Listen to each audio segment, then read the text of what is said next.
to me means minimizing your footprint on the earth, your individual footprint. And how will being green affect the earth? It reduces pollution and carbon footprints. It also makes cleaner and healthier air and water. Being green is helping the earth by making it a better place to live. Some examples of being green are cutting down on driving everywhere. Try carpooling with someone or using public transportation so more people are getting somewhere while using less gas. Or, nowadays, electric cars are becoming more and more popular. Electric cars get you places while using the power created by the car's movement to help you keep moving. Therefore, it uses less gas and more electric power created by the car. You could use sunlight or wind power for electricity. You should do that because you're using the natural resources instead of wasting the non-renewable resources such as coal. Our main focus today, we're going to be talking about though, is how you build buildings. And how you build buildings is all about the architecture of a building. A company that focuses on the architecture of a building is LEED. What does LEED mean to you?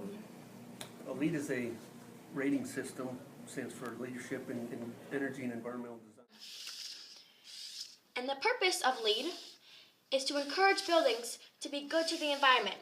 By doing that, they rank a building on how good they are to the environment. And the highest ranking system is LEED Platinum. And a place that plans on being LEED Platinum in Omaha is the new TD Ameritrade headquarters. TD Ameritrade first opened its headquarters on July 31st, 2013. 20% of TD Ameritrade buildings are LEED certified or pending LEED certification. I'm going to show you a couple pictures of the TD Ameritrade headquarters in Omaha. This is a view of the TD Ameritrade headquarters building and one of the gardens they have outside on the roof. Another way TD Ameritrade is green is by using solar panels and taking the sun's heat to create electricity. What do you personally think? Do you think we should use more renewable resources or non-renewable resources? I think that using renewable resources are better for the earth because they last forever. And I think non-renewable resources pollute the earth and are running out. Therefore, we should start trying to use renewable resources more and start using less non-renewable resources. Now we're going to look at other buildings around the United States. This is the first office building on the East Coast to receive LEED Platinum certification. This office building in Oregon received a gold certification level. This headquarters located in San Antonio, Texas received a silver certification level. That shows you some different styles of different LEED certified buildings. How you build buildings is just one way to help the earth. What will you do to help the world?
Haley ended up under arrest, charged with stealing money. Our biggest fear was that Haley would eventually kill herself with some kind of combination of drugs or even commit suicide. I mean, because her situation had become so unmanageable. Who has become addicted to drugs or alcohol in your life? Her friends. Why do you think this person became addicted while but others don't. Why do I think this person became addicted? Because I had nothing else Did in my this life. person get help? Yeah. How? They went to rehab, and they went to AA, and a 12-step program. Hey, I'm Antonio Neves of the.News. Prescription pain pills are prescribed by doctors to help us fight pain following things like surgery or serious dental work. Without a prescription, they're illegal. But 50% of teens don't understand that, according to a 2008 government report on drug abuse. And about 1/3 don't understand that if they're used incorrectly, they can lead to addiction. Who in your life has become addicted to drugs or alcohol? My mom. And why do you think this happened? She had a bad childhood and she just didn't grow up in a well-loved environment. When do you think this person became addicted to drugs or alcohol? I think when she was young, when she was probably 16 or 17. How did it affect your family life? For my family life, it affected us tremendously. It was hard for me and my siblings growing up. And she wasn't the mom that she could have been being sober. Who became addicted? Who do you know that became addicted? My grandmother and my dad. How did you find out that this person became addicted? From my other family members just telling me stories. Did this person have other family members that had addiction problems? Brian, my uncle. Hey, I'm Antonio Neves from the.News. Do you think it's okay to take a pill that a doctor prescribed for someone else? According to a 2008 government report, about 1/3 of teens do. Now, for the record, the answer is no. Doctors tell us that it can be extremely dangerous to take a prescription medicine without a doctor's orders. It's one of the main reasons that so many people are concerned that teens learn to separate the facts about prescription pain medicines from the myth. Cause and effect. Drug users and alcoholics has effects on their families.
Some video games have been around for a while, making new editions of themselves. Gaming, good or bad? Some video games have been around for a while, providing entertainment and fun to all ages. Some video games are old and still popular today, while others keep making new editions of themselves.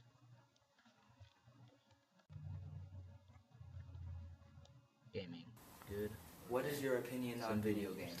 Some video games, they're just mainly, some video games are you know, some think are foolish, some are either scary. But I think video games may teach lessons, but some may, but others are, you know, pointless. There's no point. Good. What is your opinion on video games? My opinion on video games is that they could be good for you in some ways, like it could whatever it gives you, and then but they're also bad because you just sit inside all day and you don't get any sunlight, and that you need that, and you don't get exercise. You can't just sit on the couch all day and do nothing. Some video games have been around for a while. Do you have any idea why video games may excite you or entertain you? I don't know, maybe it's just like, you know, you're into the person's shoes that you're playing as. You know, you might be someone from one of the Grand Theft Auto series, or but you're not really into it. It's all fake. It's all just play. It's just like I think it'd be for entertainment purposes. Some video games are old and still popular today, while others keep making new editions of themselves.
Hello, we are here reporting to you from Lewis and Clark Middle School, and we bring you electronics and prolonged use.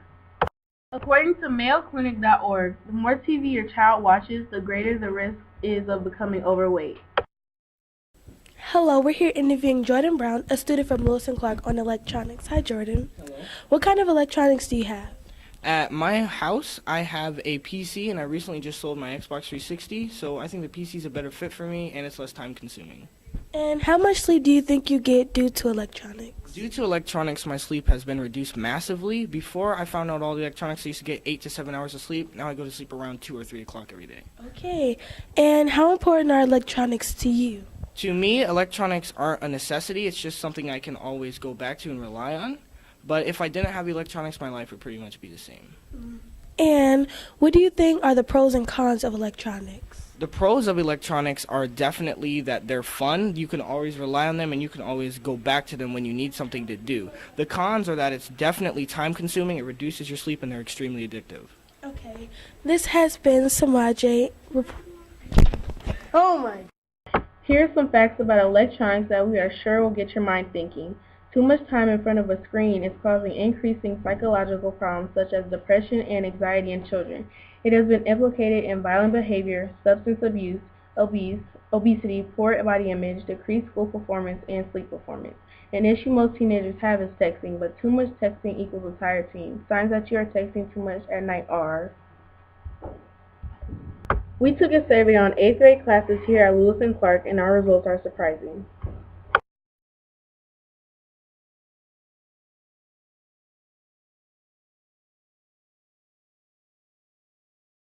Hi, we are here with Ms. Ortega, a teacher at Lewis and Clark, and we want to interview her about electronics. So her first question is, what kind of electronics does she have in her household? In my house, we have pretty much any kind of electronic a teenage boy could want, because I have 2 teenagers who live in my house. So we have a PS3. We actually have like this big projector TV in our basement where all their friends come and hang out. They all have their iPhones, and I swear that when you come over to my house, all you see are the tops of people's heads because they're always down looking at their phones. How do you think it affects you?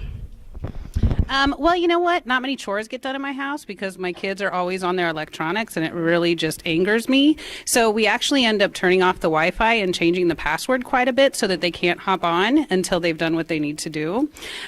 So I think it's made my anxiety and stress level go up because I have to be on them constantly to get off their phones or the PS3. Stop killing zombies. What's that, right? That's a good solution. Okay, do you think that you use electronics more now than in the past? Oh, absolutely. Yeah, I'm always on my phone. I don't know what I would do without my phone. I don't know what I did when I didn't have my phone, quite honestly. I don't have a house phone anymore. I'm always on my iPhone because I love my phone. You know, and it's a great way to pass the time. If you're bored, like I don't mind waiting in lines now because I can be on my phone, you know? Okay, and lastly, do you see negative effects of electronics on your children and students here at school? Absolutely. I think that students today kind of have a more difficult time interacting face to face. It's really easy to say something anonymously over text message or leave a Facebook message, but it's really difficult when they're confronted with some of the things that they've typed up rather than, having to say it in person, face to face. It's easy to say things that you wouldn't normally say. So I think that they like this whole idea of being anonymous and being able to say whatever they want to say and not really thinking of the consequences. I think that people are less caring or sympathetic. Like if I'm going to sit here and call you a name, I'm going to look at you and know that it's had an impact. But when I'm just typing it up on a computer screen and, pressing enter and watching it go into cyberspace, I have no idea the effect that it's had on the person that receives it. So the effect can be the same, but I don't know that. Well, thanks for your input, Ms. Ortega. Reporting to you from .News. All of this has a very simple solution. We're not asking you to smash your game console, delete your Facebook, and throw your TV out the window. Just engage in other activities, get active, and shorten your screen time.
Please close your eyes and think about a time that you were being discriminated because of your skin color, religion, or maybe because you believed in something that others did not believe in.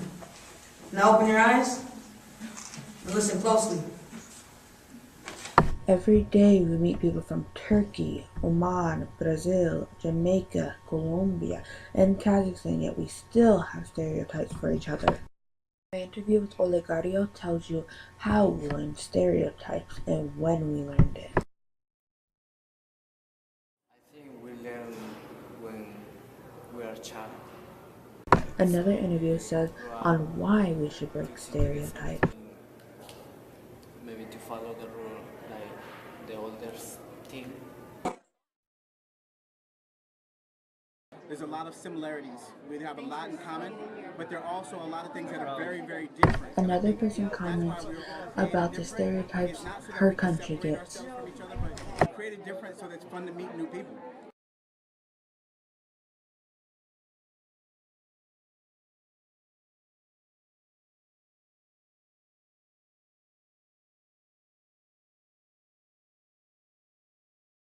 As you can see, the two men on the left are wearing the traditional outfits that us Americans think Muslims wear. Yet, the man on the right is wearing a casual outfit like the Americans wear. And again, this man is the same age as the other man, yet he is wearing a casual outfit. So even though they dress exactly like our stereotypes make them out to me, does not mean they're exactly like our stereotypes. They are normal people, just like us. And please, do like this girl says, and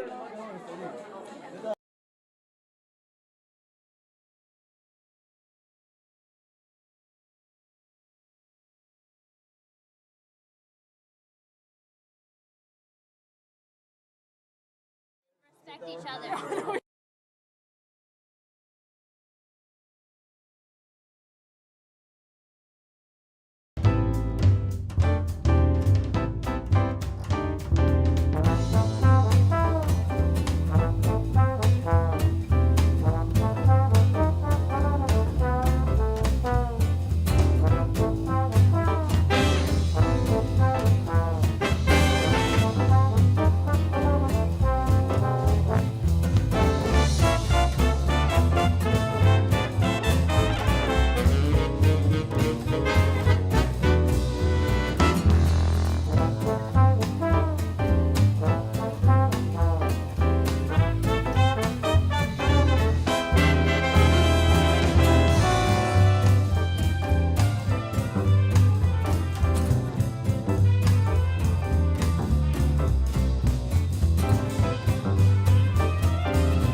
Over the past 20 years, obesity rates have been steadily rising. Some critics blame this on McDonald's and other fast food restaurants. We created this PowerPoint to find out if those concerns are true.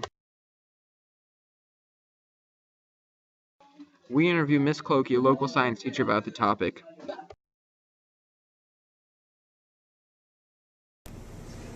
Do you believe that McDonald's is making their foods healthier? I feel like they are trying to offer healthier options where you have the choice. If you want to make the choice to do something healthy like a salad or something that is a healthier option, I don't know. When you have to do it in mass production, it's kind of hard to have healthy choices or to have healthy food because that food only lasts so long. Healthier food only lasts so long. That's the whole thing that makes food bad, is the preservatives. So I feel like they're trying to give you healthy options, but I don't know if it's necessarily all that much healthier when they go to prepare it.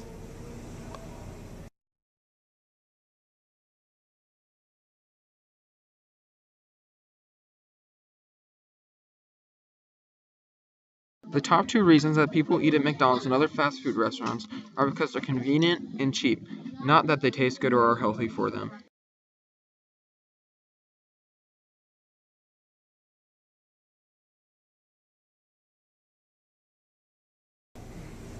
How many calories do you think your average Big Mac contains?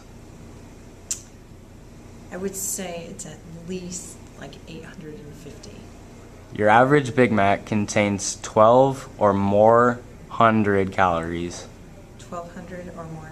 Yes. Wow, that's a lot. That's like half of people's caloric intake usually for the day. Usually recommended is right around 2,000 depending on your body size.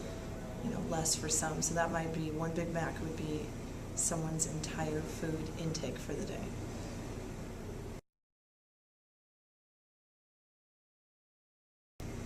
How many times on average do you think you go to McDonald's a week? If it broke down per week, maybe once a week. The average person will go to McDonald's at least 3 times a week.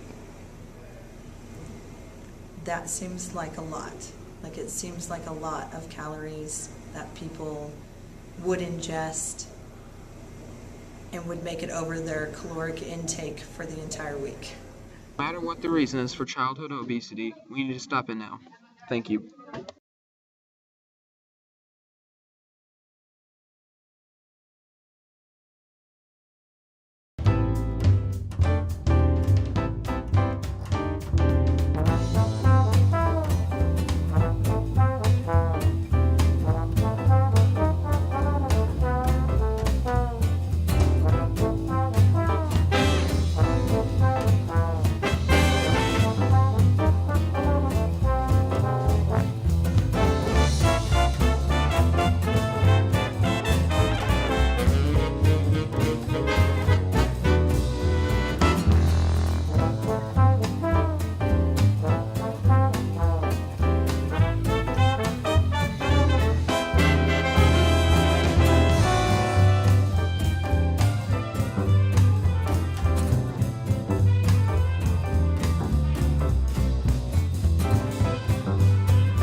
Uganda is a small African country in the east. Half of its population is under 18. It is one of the poorest countries and has one of the highest birth rates in the world. In Uganda, the adoption process only takes months compared to China's many years. Uganda holds 2.4 million orphans. With so many children, worries of human trafficking are high. Is Uganda a safe place to adopt from? Yes, Uganda is very much a safe place to adopt from. The orphanages that I observed had a good background screen for the kids that were going to come in, and then anyone who's going to volunteer, first of all, and then any potential parents. How many of the children were affected by poverty or HIV and AIDS? all of them were affected by poverty. I would say, I'd say half of them were not wanted to begin with, and so their parents were really poor, and they also were another mouth to feed, so they couldn't handle it. So that's why they ended up in the ditch or in the dumpster. Out of the 50 kids that I was with, 5 of them were HIV positive. So not too many of them, actually. And honestly, there's a lot of medications for them now. That's not a death sentence like it used to be. My little girls were treated. I would go to the clinic with them every week and give them vaccinations. Human trafficking is organized criminal activity in which human beings are treated as possessions to be controlled and exploited, as by being forced into prostitution or involuntary labor. How many children are affected by human trafficking? There's about 27 million globally are being transported either for sexual exploitation or labor exploitation or organ trafficking at any given time. But that's really something that there's no real consistent good numbers on. Do you believe Africa is a central spot for human trafficking? Yes, definitely. That's a spot of recruitment, mostly for not only labor trafficking, but also sex trafficking and what they call domestic servitude. Do you think human trafficking resulted in this country because of its poverty? I think it's a combination of things, of poverty, of government, of corruption, education. So I think there's in every situation when human trafficking occurs, it's never one thing that's the issue, but poverty is huge and economic status. Human trafficking is a serious crime and a huge violation of human rights. Human trafficking is recruitment, harboring, and transportation by the forms of abduction, abuse, fraud, and deception. Many times it is for the purpose of prostitution, forced labor, servitude, and slavery, or the removal of organs. But the number of calls reporting human trafficking have risen significantly, from about 6,000 in 2008 to almost 20,000 as of 2011.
Welcome to NHN News. I'm Sarah. Today we're going to be discussing patent trolling. Patent trolls are people who rack up vague patents for the sole purpose of suing big companies instead of their intended purpose of protecting inventions. To get a patent, the trolls get a lawyer to help out the forms. Once the forms are filled out, however, almost half the patents are granted. This is in part due to the patent office being overwhelmed and not having nearly enough resources to thoroughly investigate every patent claim. In addition, they recently changed their system, so instead of first to invent, it's first to file, meaning whoever gets a patent is regardless of who invented it, it is who filled out the forms first. Recently, J. Mac Rust of MPHJ sued over 15,000 companies for patent infringement without inventing a thing. His collection of patents includes sending a scanned document through an email in one click, a relatively common practice. These vague terms allows him to have a large pool of targets for suing.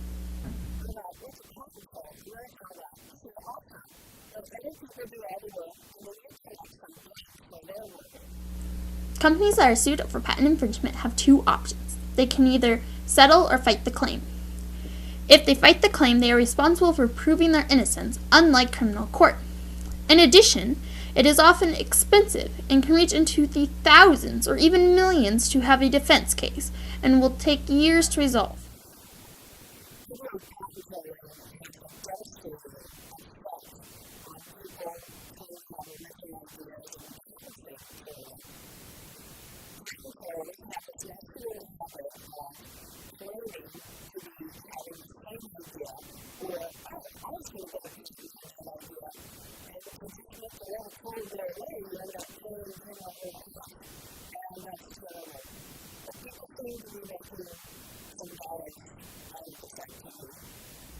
Patent trolling is a complex issue and therefore has complex solutions. One facet of a solution may be having stricter standards for patents so no one person can gain so many patents for such vague terms. In addition, they should shift the burden of proof from the accused to the accuser so it mirrors the criminal court of innocent until proven guilty. Today we discuss patent trolling, a serious issue that is in desperate need of reform. Thanks for joining us on NHN. I'm Sarah, and make sure to join us tomorrow.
The Holocaust is a mass genocide that occurred in modern times.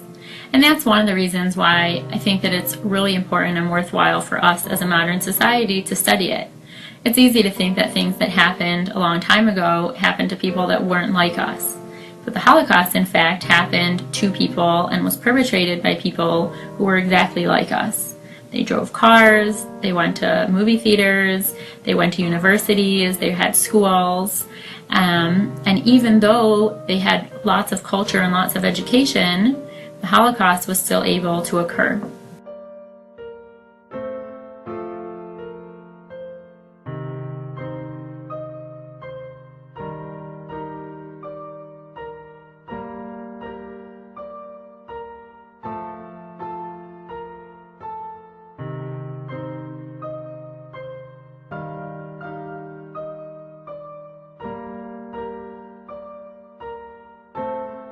I think it's important to learn about the Holocaust because the Holocaust is, of course, about a Jewish tragedy, but it's also for people to know that those kind of things can happen, and this is a way for people to be aware and make sure that it never happens to any other group of people. It was definitely a Jewish experience, but we can learn not only about what to do to protect ourselves, but also to learn that there is enough cruelty and evil in the world, and we need to be able to stand and fight against it.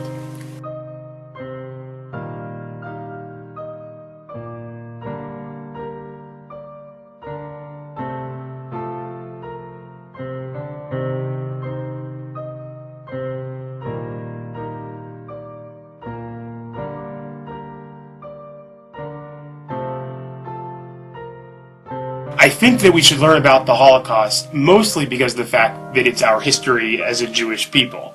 To learn about where our ancestors came from as far as being in Europe and kind of the atrocities that took place so that we don't ever forget. But it's important for everybody to study the Holocaust because there are atrocities that take place all over the world, and this was one where we lost 6 million people. So I think for everybody to realize to make sure that something like that never happens again in the history of the world.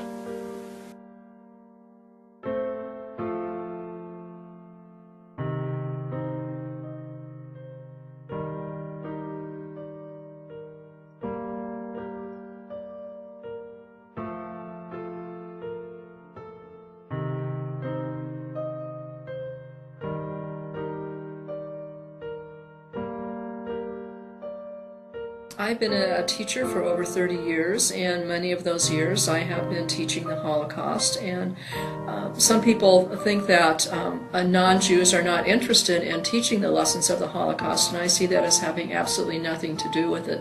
The fact that people were treated inhumanely, the fact that people were considered to be not worth living simply because of their religion or their cultural connection. I find that to be abhorrent. And these are lessons that we need to teach to our students for a number of reasons, so that this same thing does not happen again in the future. We need them to learn to respect the other person, the person who is different than they are. Doesn't mean that they are any lesser value because they are different. But students need to know to respect that other person and to find out what their differences are and to find out what their similarities are.